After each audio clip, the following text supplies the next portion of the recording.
Hello everyone, I'm Dan Philgreen, and this is Shell Point Today for the weekend of July 19th, 20th, and 21st. On today's show, we relive the festivities of Shell Point's July 4th celebration.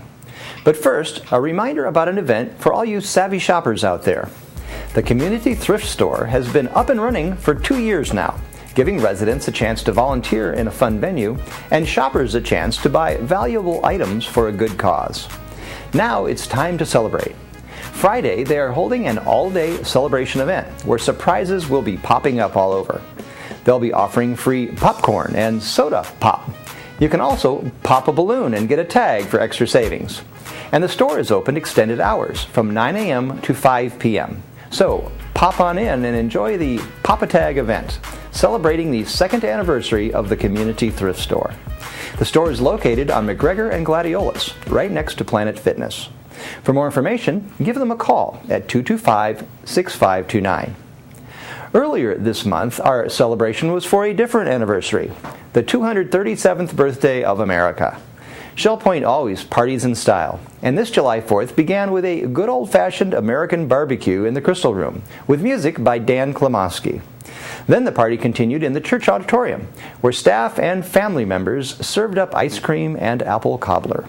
Everybody was dressed in their finest red, white, and blue as they enjoyed a free concert from trumpeter Charlie Raymond and the three-part harmonies of the Apple Blossoms. Here's a photographic look back at Shell Point's July 4th celebration.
We'd like to thank the photographers who contributed their photos of this celebration: Dottie Morrison, George Waters, John Ippenson, and Roberta Young. Many thanks for sharing your photos with us. Today is our Weekend Review program. So after our happenings, menus, and church news, stay with us for the best of Shell Point TV this week. Welcome to the weekend edition of the Happenings segment of Shell Point TV. I'm Bev Chandley. This is Suzanne Savata, and we're going to go over your weekend activities. We're going to start out Friday morning at 8:15 with the stamp ministry going on. All volunteers are welcome. They'll be in the stamp room down in the tunnel. From 8:30 to 11:30, we have the marketplace. That'll be set up in the administration courtyard. Make sure you get a chance to get out and visit our marketplace. 9 o'clock, community thrift store Papa Tag event is going on. To celebrate the 2-year anniversary, the thrift store at the Miners Plaza here in Fort Myers will be open from 9 o'clock to 5 o'clock and have special deals and bargains throughout the day. 9 o'clock is the time round-robin men's doubles tennis will be played down at the Woodland Tennis Courts. And then at 10 o'clock, you'll find the Canasta group in the game room of the Woodlands. At 10:15, the Inquiring Minds will be in the Osprey room on the island. And then 12:30, we have Mixed Progressive Bridge. That'll be in the game room of the Woodlands. At 1:15, the Tarpon room will be busy with table tennis. Also, the Quilters will be in the Osprey room at 1:15. We move to 1:30, where Vespers will be in the community room of the Arbor. And then 2 o'clock, Euchre will be played in the Sable room down at the Woodlands. At 2:45, Vespers will be in the community room of King's Crown. And we round out the day with 6:45 game night at the Resident Activity Center. So head on down there and play some games with friends. Now here's Suzanne with Saturday's lineup. Thanks, Bev. We'll start Saturday off at 8 o'clock with Adopt a Road meeting in the Administration Circle on the island. Also at 8 o'clock, we have the Round Robin men's doubles tennis group meeting out at the tennis courts at the Woodlands. 9:45 is the time for Duplicate Bridge in the Manatee Room on the island. And at 10:15, the Model Yacht Sailing Club will be out at the Commons Lake at the Woodlands. At 1 o'clock, chess will be played in the Library Lounge of the Resident Activity Center. And at 1:15, table tennis will be available in the Tarpon Room on the island. At 3:15, basic line dancing will take place at the Health Club on the island. And our last Saturday activity is Duplicate Bridge at 6:30 in the Manatee Room on the island. Now let's go to Bev for Sunday. We're going to start out Sunday morning at 9 o'clock with the Christian Life Studies. That'll be in the game room of the Woodlands. And at 9:15, you'll find Christian Life Studies at the Village Church. Our morning worship service at the Village Church is at 10:15, and it's also broadcast live on Shell Point TV, Channel 12. 2 o'clock, we have the Mixed Golf League playing down at the Shell Point Golf Club. And then we conclude the evening with the 6:15 evening service at the Village Church. Well, thank you for joining us this weekend, and we'll see you back here next week. Hi, I'm Terry Kolath with your Academy information for the weekend. On Friday at 9:30, watercolor for intermediate and advanced students continues in the art studio in the tunnel on the island.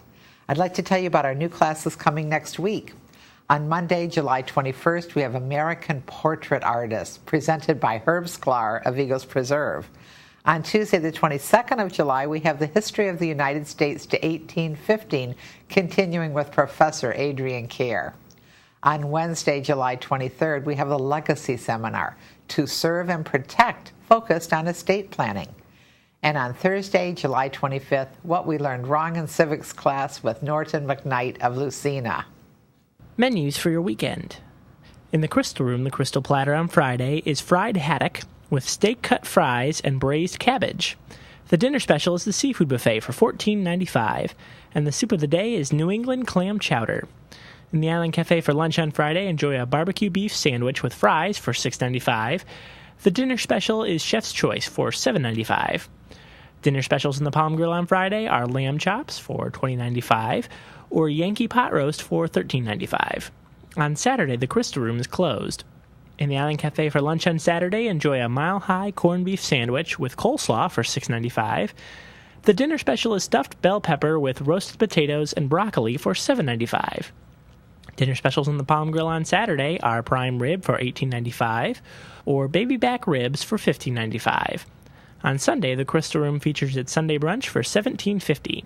In the Island Cafe for lunch on Sunday, enjoy a ham, egg, and cheese English muffin with fruit for $6.95. The dinner special is Chef's Choice for $7.95, and the Palm Grill is closed on Sundays. All menus are available 24 hours a day at www.shellpoint.net. It is a real joy to welcome you today to Village Church Connections, and a real joy and privilege for me to be here with Pastor Andy Hawkins, our senior pastor. Welcome, Andy. Thanks. Great to be here. Andy, you've been here for a while now. You're coming close to 6 months. Yeah, I don't know when you stop saying he's the new guy. How's it going? It's going very well. We're enjoying it very much, and people have been very warmly greeting us, and we've just thoroughly enjoyed our ministry here so far. And I know it's been deeply appreciated on our side as well. Yeah. As we look forward to Sunday, we always want to prepare our hearts for what you're going to be sharing, and you've been working through the book of Ephesians. We'll be in chapter 5 this week, and I know the book of Ephesians has so much to say about how we live. That's right. And this particular week, it has to do with being children of light. Tell us about that. It's interesting, as you look at the book of Ephesians as a whole, there is a clear recognition that people who are genuine believers in Jesus Christ have been transferred from one kingdom to another kingdom.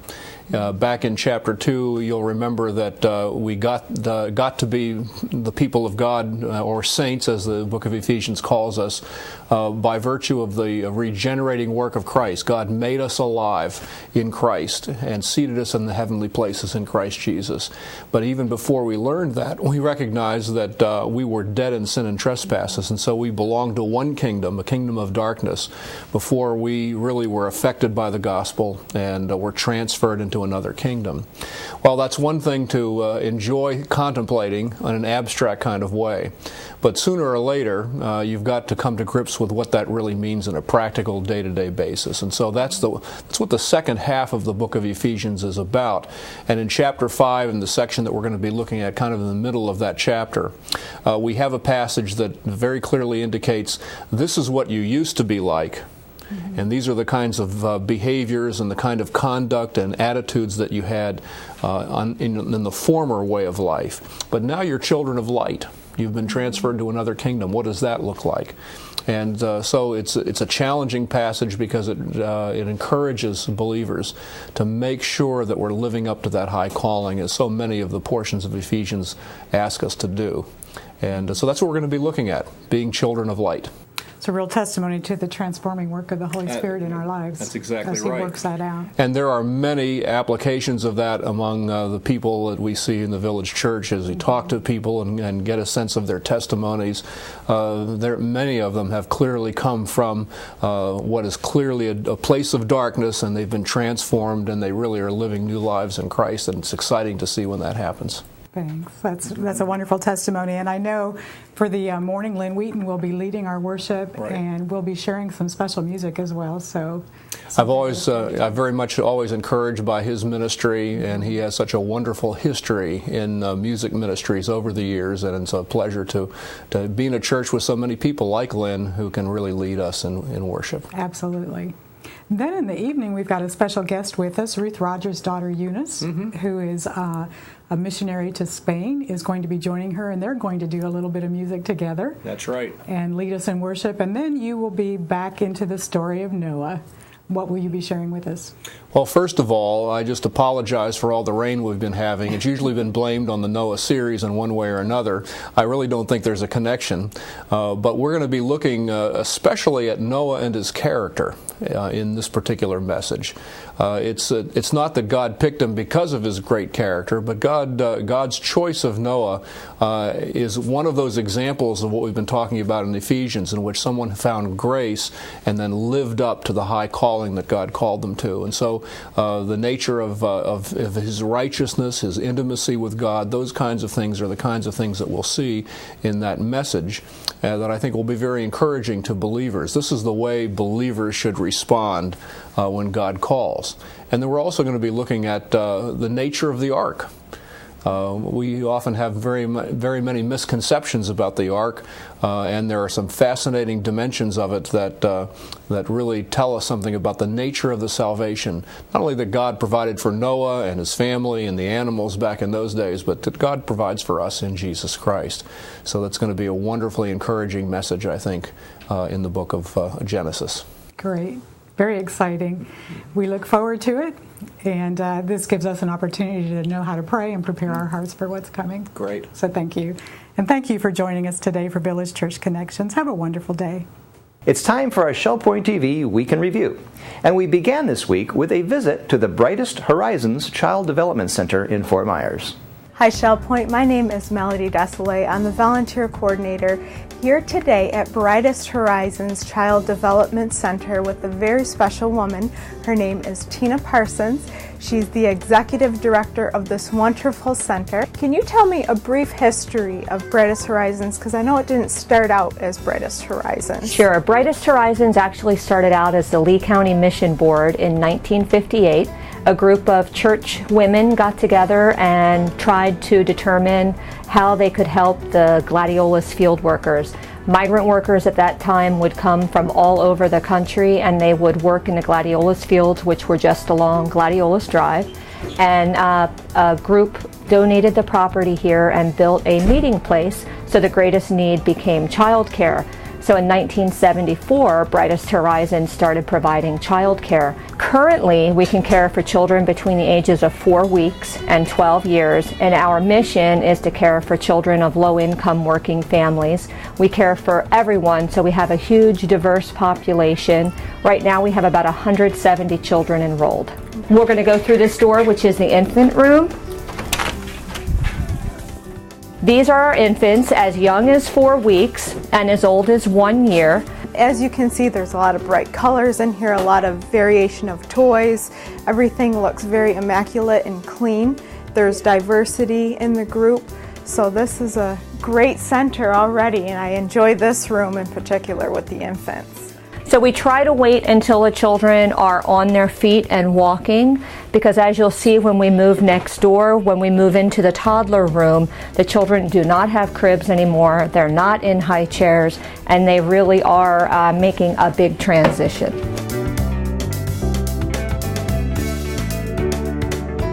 So these boys and girls are about 1 year old. Most of them stay on this side until they're about 18 months old, and then they transfer over to the other side where we have even busier 1 year olds. Once they hit about 21 months of age, we begin the potty training process in coordination with the parents. So when they move into the 2 year old classroom, hopefully they will be almost potty trained. Now you'll hear in the interview that the volume is getting louder and louder, and that's because we have very active children in here, and you can see they're having a little playtime and sing-along songs here. Now you had said that some of the workers have been here upwards of 15 years, and they've seen some of these children grow up. What are some of the long-lasting benefits that these children have received through the center? A lot of the children who come to Brightest Horizons now come from English as a second language homes. So our philosophy is that we are an English-based center. So the children hearing the English language, singing songs in the English language, and interacting with their teachers in English has been a huge benefit. I have children in our school age room who have been here for 8 or 9 years and are starting to now interpret for their parents. So that will also help the families in the long run. Some of my staff members came here as children, and sometimes when I'm out in the community with my Brightest Horizons shirt on, someone will say, "Oh, I went to Brightest Horizons when I was a child."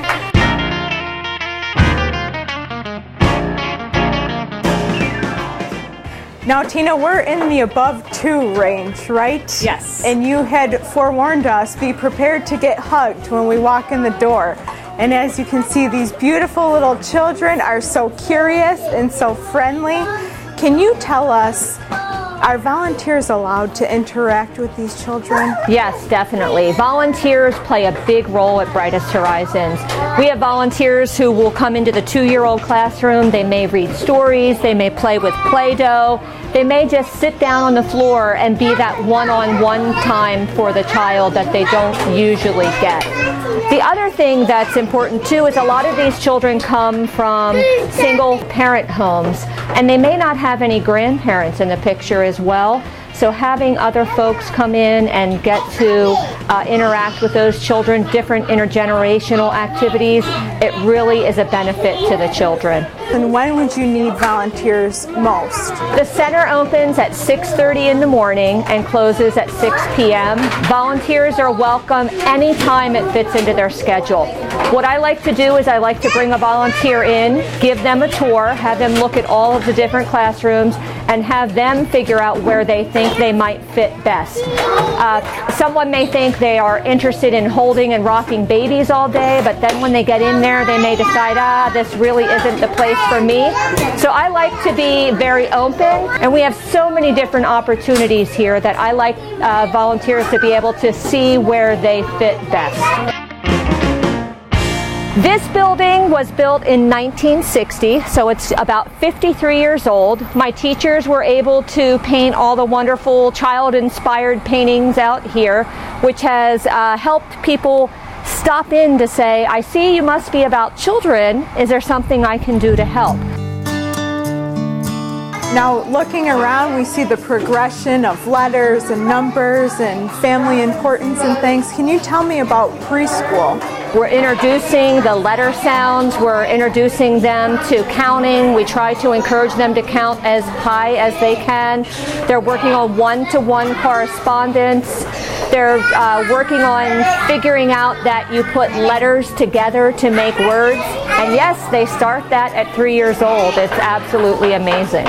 And you're also showing them the importance of socialization and talking with others and respecting their elders and things of that nature as well. So it's very crucial for them as they're growing. It is. We talk about being responsible, being respectful, being kind and caring, and then we try to show them, model what we expect from them. So what you offset the cost for allows these children to have a better education, more opportunities that they may have not received otherwise. Absolutely, and these children come from very, very low income homes. We don't turn away anyone. Our mission is to serve low income working families, so the majority, about 95% of our children do come from low income homes. This classroom is VPK, which stands for Voluntary Pre-Kindergarten. We're trying to prepare our 4-year-olds to go into public school when they turn 5. Our program runs with the public school year, but during the summer months we also try to incorporate different activities and projects for the children to make sure they keep their skills up and ready to go into kindergarten in August.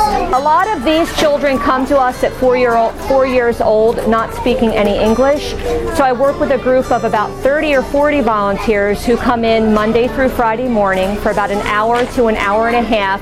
We call it our Reading Buddies program. Now those folks will work with small groups of children, maybe 3 or 4, and they're teaching them the English language, they're doing letter identification, and they're working on Kindles, so the children also get that technology, and Brightest Horizons provides all those tools and even lesson plans for that specific group of volunteers.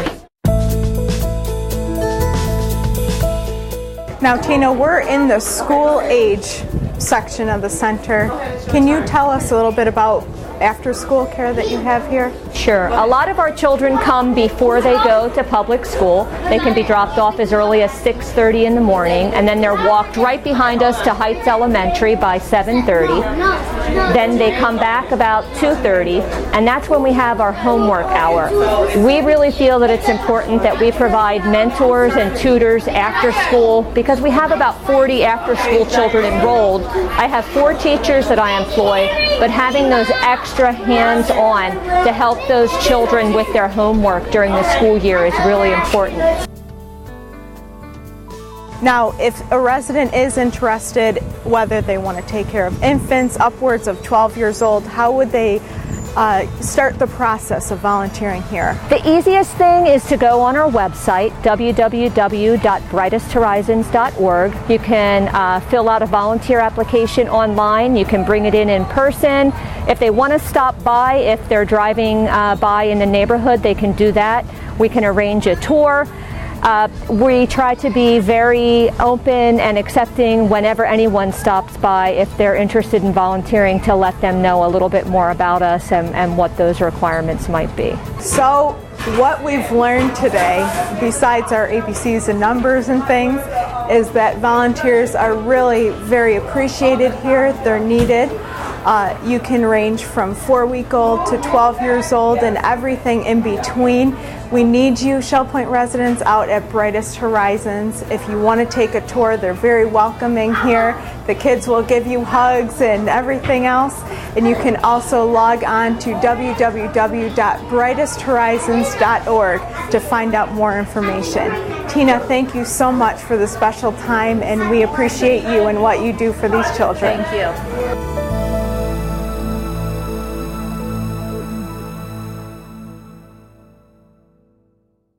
We talked to Kathy Frederick about the help and advice offered by the Memory Care Group. Hi everybody, I'm Jared Pike, and today we are talking about 3 support groups run by Behavioral Health. And these are 3 very important groups we encourage you to take advantage of. With me is Kathy Frederick, licensed clinical social worker. And Kathy, first of all, tell us where we are here at Shell Point. We are on the 2nd floor of the rehab center in the pavilion. And there's an elevator right as you walk in the rehab center. And on the 2nd floor, there's an educational room where these groups meet. Right. And we're about to go in and see, so let's go. Certainly. So this is the conference center, the educational room on the 2nd floor of the rehab. You have kind of some aids here. Tell me about what's laid out on the table here. What these items are what I refer to as external memory aids. For someone who has memory loss, it's helpful to design interventions that help the resident manage their memory loss better. Okay. So an example would be that we're most familiar with is keeping a calendar, because our memory relies on all our senses, both visual, hearing, taste, touch, smell. So if someone is struggling with forgetting, it helps to have tangible cues, tangible written cues. Keeping track of keys, that's a big deal. Yes, and what I often suggest is select a memory place. So select a significant place in your house and then have a memory container. And then train yourself to go to that spot and use that container for usually the most vital things. Your keys. Your wallet. Your appointment book, your glasses. Oh, good. And the key is getting into a rhythm or a routine of doing this over and over again, so that as the memory loss progresses, there will already be an established pattern. Right. So it'll almost be automatic.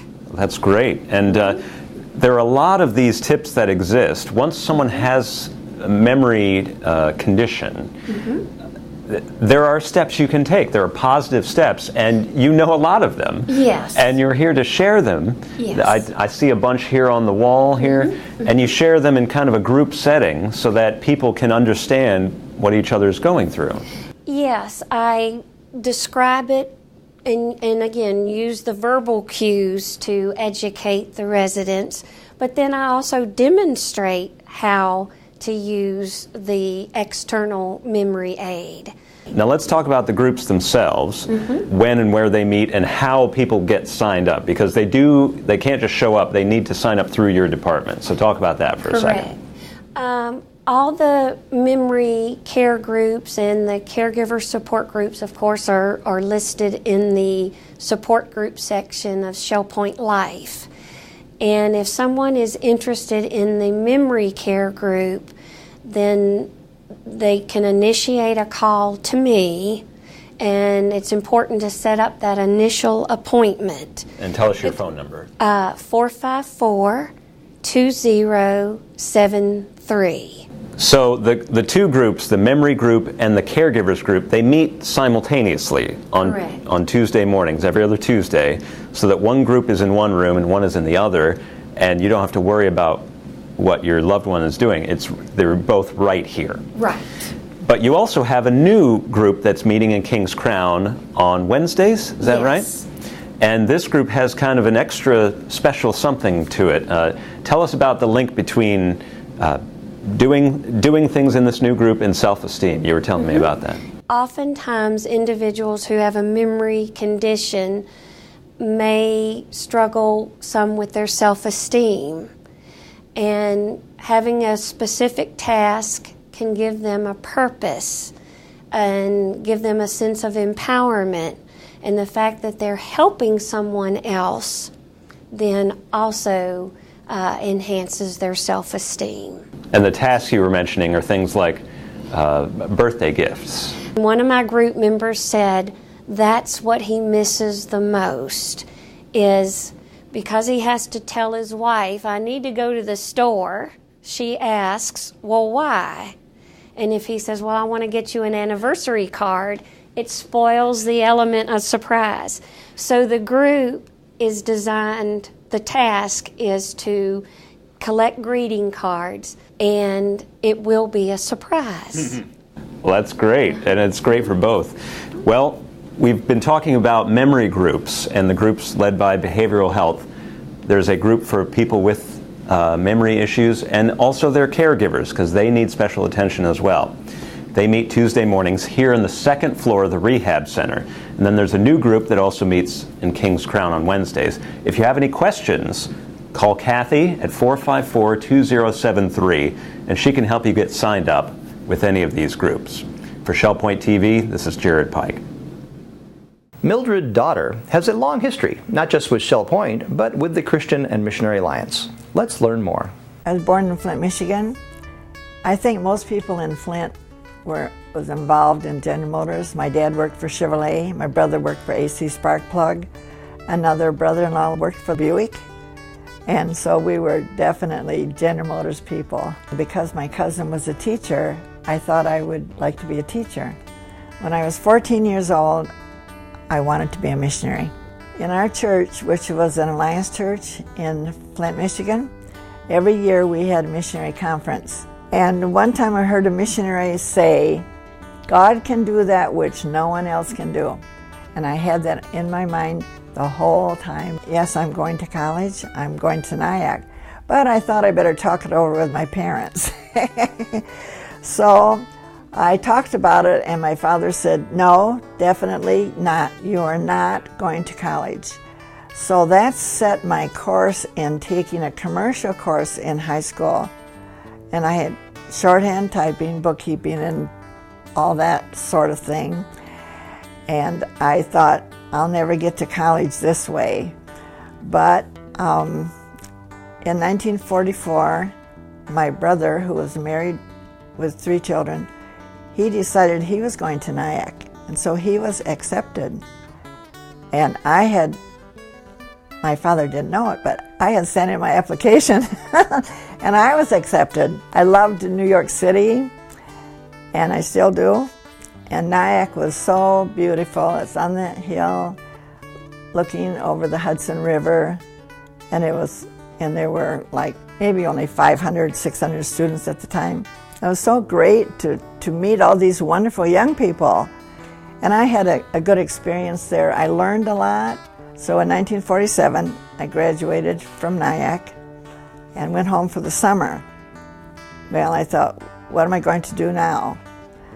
I went to headquarters of the CNME, which was located in Times Square, New York, 260 West 44th, right at headquarters. They had rooms for us girls. We were 7 or 8 younger people. The ones who went there at first had to type receipts, and there were thousands of receipts, but I had to type individual receipts for the individual donors. That was a job. No computer, just type them. What did I first think?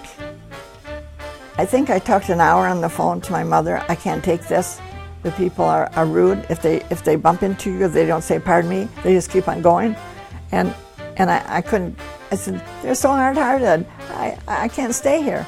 And she said, if that's where God wants you, you're going to stay.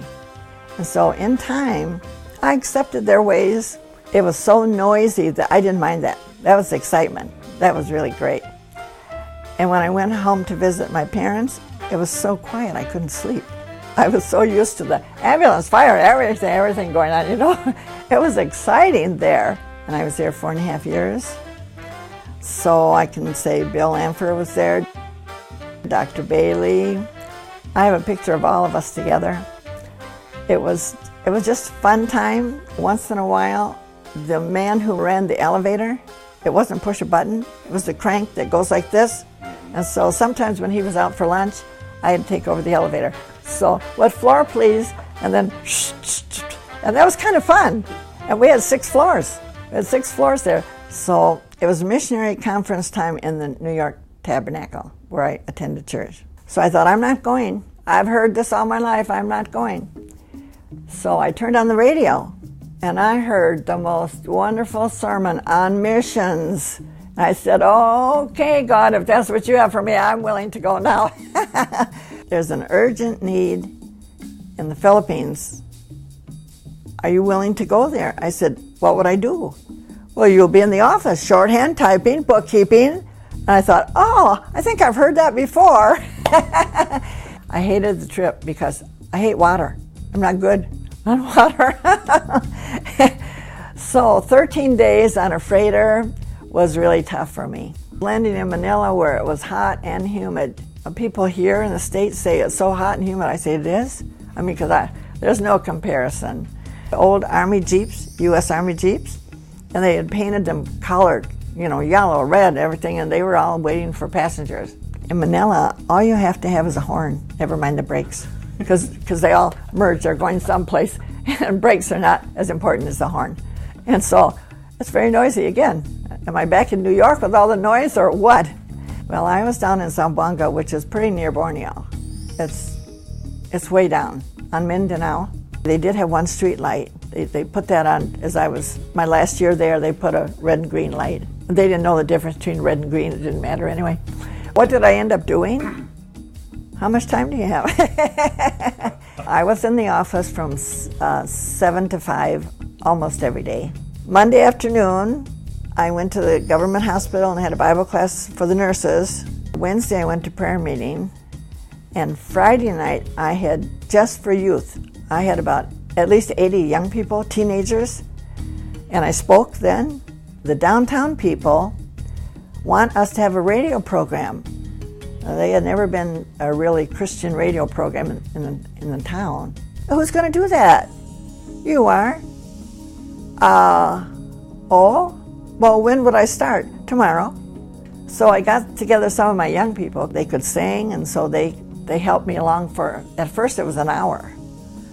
And so I had to speak, and I brought in poetry, I brought in songs, I brought in whatever I could. So that was Sunday, every Sunday, and I had a folding organ. So we the boys came and we took it upstairs to the radio station. I had no training in this, but I did not say no. I was there 5 years, and then I came home to the States, lived with my parents a short time, and then you go out on a missionary tour. And so you're not really home until I went back for my second term. When I went back for another 5 years, looking back, I taught them Bible verses, starting with A, B, C, and none. And not so long ago, maybe a couple years ago, I saw one of my young people. She's older, of course. She can tell you every verse, starting with A, B, C, go on down. And so that was effective because the Word of God was in their hearts. There are 3,000 Alliance churches in the Philippines. Isn't that great? So I came back to the States and I weighed 104, if you can believe it. And my skin was yellow. My mother was very sad to see me in that. I've given 10 years and I'm exhausted and I'm fading away. I'm not going back. I think I'll go to Nyack and see if I can get a job there. And so I did work at Nyack College as a secretary.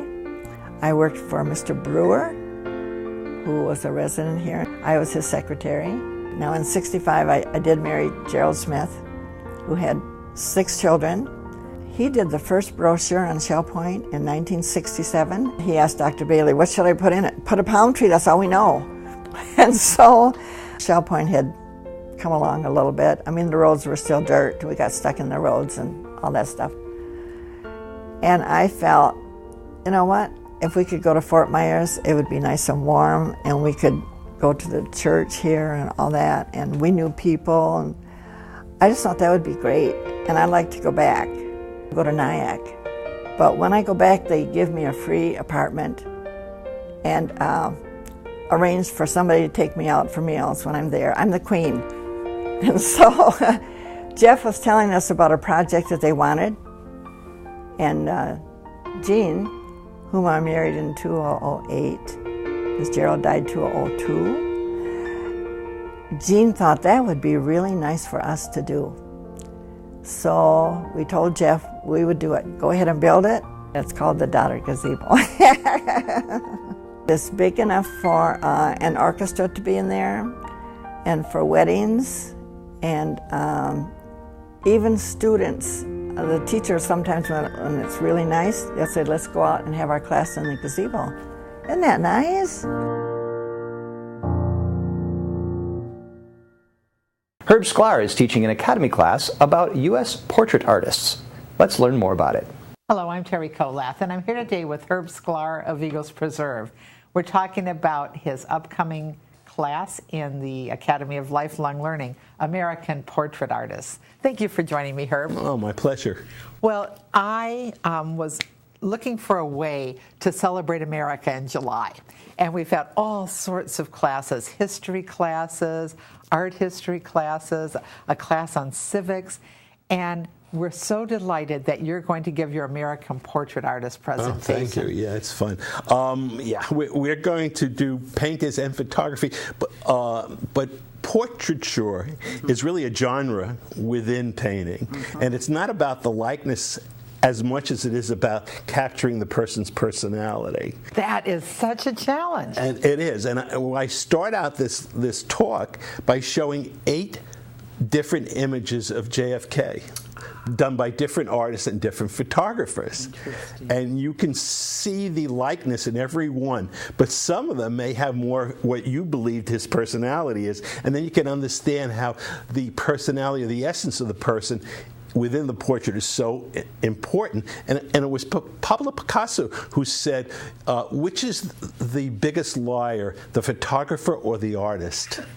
Really? Did he answer that question? No, he never did, but it was a great statement. So we'll get into that, and then I'm going to go into photography later on with Matthew Brady, who everybody knows was the Civil War photographer, but he was not really known for that. He was more known for the celebrities. The largest celebrity, the biggest celebrity he did was Abraham Lincoln, of course, and a lot of these generals, and a gal by the name of Vinnie Reed. Now, who's Vinnie Reed? You're going to have to come out to find out. But this gal is amazing that she was that well known and accomplished something so incredible that Brady would want to take her picture. And what she did was even more amazing, that she was a woman and she was 18. So you got to come out and find out about Vinnie Reed. It's really a wonderful story. Well, as you talk about the portrait artist capturing the essence of a person, their spirit, what I like about what you're going to do in this presentation is you're also going to capture the essence of our nation. Because as these portraits were made, oh, absolutely, we see what was going on. The costuming and the time. Yeah, we'll go into a series of paintings done by expatriates, like Sargent and Whistler and Mary Cassatt, who all lived in Europe. And so we'll go through that period. Then we'll come up to the Wyeths, 3 generation of artists. Amazing. Yeah, Andrew Wyeth and that whole family. And now there's a 4th one coming up. I think Mary Wyeth is a granddaughter, and she's also getting pretty well known. So that'll be interesting. And then I go into showing 2 contemporary artists. One is a man that I had the good luck to be in class with, who teaches out of Washington.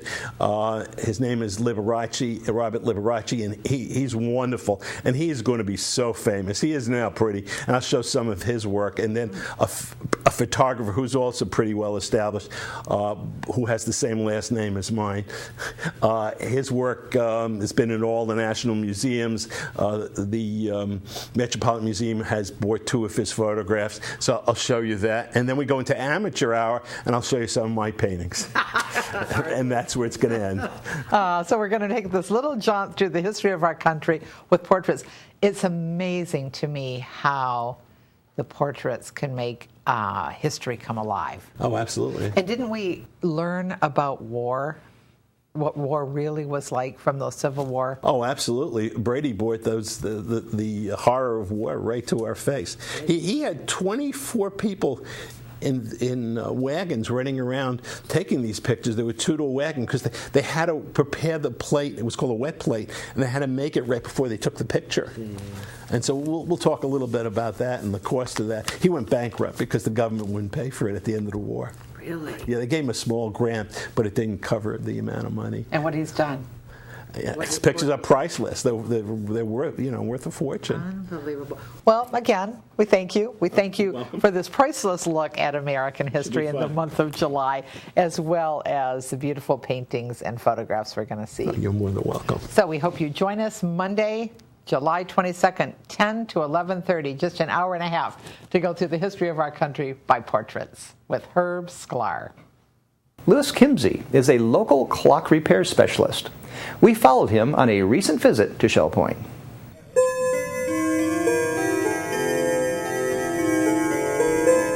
We've got, let's see, 1, 2, 3, 4, 5, 6, 7. We got 7 clocks that are bonging and dinging and all that kind of stuff. So, and most of them belong to my parents or my wife's parents. So we haven't bought any except the grandfather clock.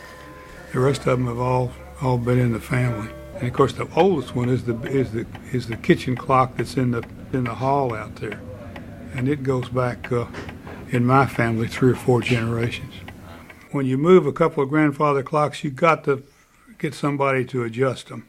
So I went down to the clock show which was downtown at the Civic Center. So I'm standing there, and there's 5 or 6 people around. I said, "Who is the best clock repair guy around here anywhere?" And they said, "Well, you're looking at him." And there was Louis sitting over there working on clocks. I was living in Oregon, working a lot in the woods, firefighting, logging, Christmas trees, and I had a disc go out of my back and required a minor operation, and I needed to start looking for another profession. And one day I was walking by a clock shop, and I've always had an interest in antiques, and I've been fairly mechanical most of my life, and I thought that was really what I wanted to do. And there was 6 schools in the nation that taught clock repair, and Winter Park Tech outside of Orlando was one of them. And I had been through Fort Myers back in the late 70s, and I thought, great, I'll go there. From Oregon rain to Florida sunshine. They're like puzzles, and you start with a simple puzzle, and then you work your way up to more complicated puzzles. This one that he's working on that you saw it here today is one that another clock guy looked at and said it can't be repaired, but Louis is in the process of rebuilding it, putting in some new gears and some bushings and so forth. There's a lot of work that goes into these things. And when you see all these gears in there and stuff, they're just not put in there. One's got to be at a certain degree of this one, and this one here's got to be a certain degree of that one, and they got it all timed in with these things out here. He comes to your house, and that's important when you're working on some kinds of clocks, where you just can't move. In other words, a grandfather's clock, you can't move it from one place to another. Now, he can take the guts out of it and work on the guts. He doesn't work on cuckoo clocks, though. Well, they say if you work on cuckoo clocks, you have to be cuckoo to work on cuckoo clocks. And I'm not going to confess to being cuckoo. I've got about 40 clocks at home. One is probably running. But yeah, they're pretty. After a while, they're investments. I've known some people go out and they buy a nice clock and then they realize that, it's not going to keep time within a minute a day or something, and they get real upset and don't understand. But you're looking at 100-year-old technology, and that some of these clocks were set by the church bells at noon type of thing. The antique, if you get them to run within 3 to 5 minutes a week, is some clocks are more accurate than others. Spring-wound clocks are not as accurate as weight-driven clocks, because at the beginning of the week you're tight in that big tight spring and it runs usually a little faster, and by the end of the week it's let down, whereas a weight-driven grandfather clock and your more expensive clocks, they have weights and the weight is steady pull, so it doesn't fluctuate as much as a spring. I've got a fairly large tool chest over there for my house calls and setting up clocks. This one here happens to be a nut adjustment for on the minute hand, so you can get the minute hand to ring right at the 12 mark. Various hammers, an oiler, pin oiler. I do fill it with nice clock oil. What Lewis has shown me is a lot of these times people don't oil them, so the bearings wear out. So then you got to go in and you put new bushings in all these places. And the bushings got to be sized exactly right, because if they're too tight, she doesn't run. And a small grease applicator. And then one thing I carry around with me, this is called a letdown key. It's got a couple different sizes on it. So if you have to let the springs down on a couple clocks, you can use this tool. You put it in there, and then it slips in your hand. And this here is a beat amplifier. You hook this up to the clock, push the button, and you can hear the clock tick-tock. She's perfect. A lot of times there's not parts for these old clocks, so they've got to kind of improvise and make parts, and this I think is important. The title of a clock repairman is really clock maker, and if you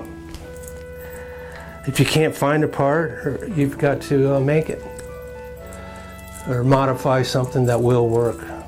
Shell Point, I've noticed for years, I've been in this area since about '99, and Shell Point has a very large percentage of clocks, and you stumble across some nice clocks in Shell Point, some very nice clocks.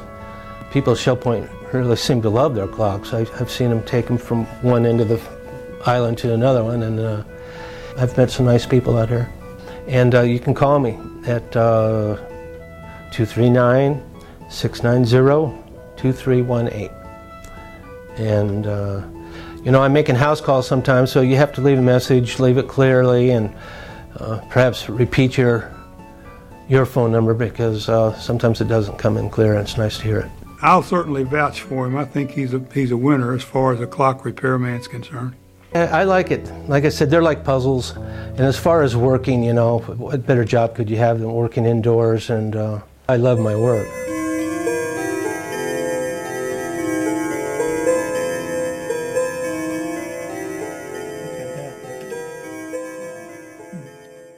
We're glad you joined us for today's show. Tune in next week for more stories and news from around your community. Until then, this is Shell Point Today for the weekend of July 19th, 20th, and 21st. I'm Dan Philgreen, and from all of us here at Shell Point TV, we hope you have a great weekend, and we'll see you back here on Monday.